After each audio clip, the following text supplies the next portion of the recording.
2022 Quantum Leap Conference. We're all excited to finally meet in person since all our events were online last year. Critical perspectives on careers in science, and maybe gets you thinking about different pathways that are available to you as science students. We will be starting with our graduate students panel first. It's going to be very casual, and you can raise your hand up while they're talking, and we can address those questions in real time. Did you have any role models that impacted you? So I think throughout undergrad I tried to actively seek out mentors that were a couple steps ahead of me, and I could maybe form a connection with them and figure out what they were doing and what worked for them, and that kind of helped with seeking out advice and not just kind of going through the path blindly. It was really a lot to just try to maintain a social life and not be depressed and actually do well. So really it sounds pretty lame, but I think if you have the opportunity to talk to a professor you can maybe trust. Whatever interest you have, your degree really doesn't define your career for the rest of your life, right? It's very, very heavy into the concept of problem-based learning, which is kind of you taking ownership over your own learning. We have very few lectures. I think we have 1 to 2 a week for all of our first year. So yeah, a lot of the onus kind of falls upon us as students to really guide our own learning. Just 1 lecture a week?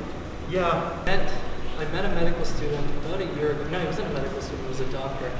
And he was attending bar before medical school. And he told me that his ability to talk to people helped him a lot in his career. Having those different kind of experiences, life experiences, will always be valuable. I think it's how you reflect on them and bring that kind of side of you out. It will definitely set you apart for sure. Everyone here can agree that we've probably done something because it will look good on some sort of application. But I think I learned in my undergrad, so I was an off-campus student, so I was involved with SOC. It actually opened a lot of opportunities for me in the school, and just I met a lot of people in the community that, actually could help me out along the way in my career. There are times in my undergrad where that's been immensely helpful. Just reaching out, just the act of reaching out, and I kind of had to force myself to do it. I feel one thing I wish I started to prioritize a little bit more in undergrad was just kind of focusing on finding my passions about things hobbies and interests. Definitely agree with what has been said already, trying to find things that you want to do because you're generally interested in them, not just to put them on the resume. Really, it's not just going to be all smooth sailing once you get into whatever path you want to do after undergrad. But like you said, kind of just almost go with the flow and just really trust your intuition. If there's something you want to try, why not? If it fails, then it fails, and you won't do that for the rest of your life. But at least you tried it out.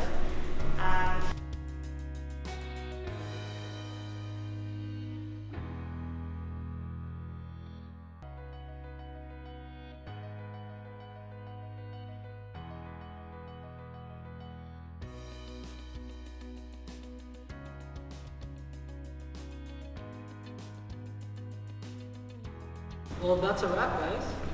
Thank you for attending, and thank you all the panelists for appearing. And we're just kind of, if you guys want to leave, you can. But we do have the workshops from the SCCE for resume building. Let's have a look at LinkedIn. What is it useful for?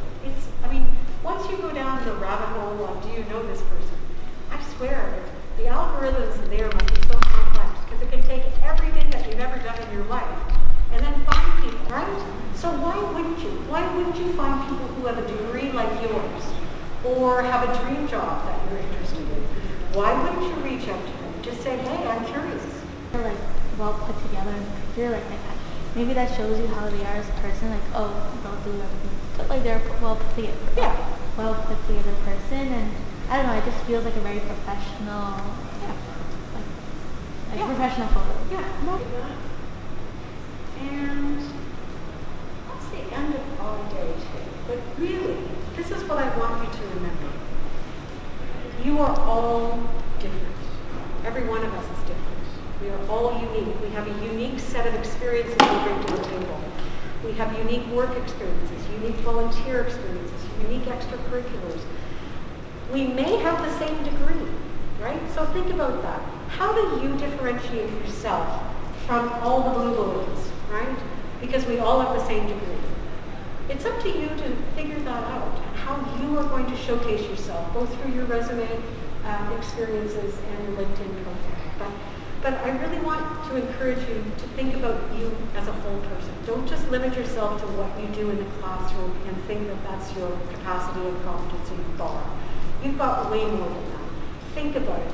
Tell me about you. When you write your resume, I want to know about you. I want to know who you are. I want to know if I'm going to like you when you come into our office. Right? All those things are really, really important.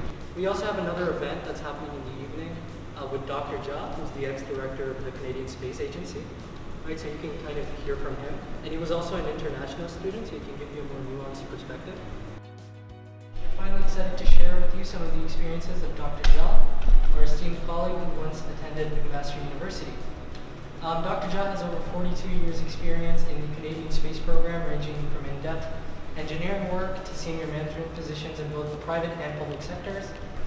Thank you very much for the introduction.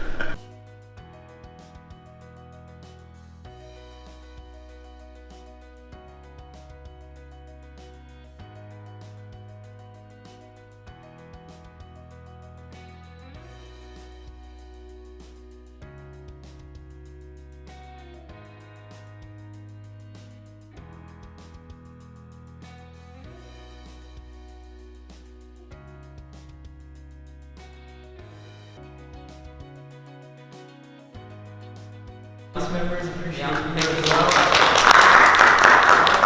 Thank you for coming. We hope you have a great day, and we hopefully will see you in the future. And you can tell us the results from the JWST thing you said to space. Sure. Okay.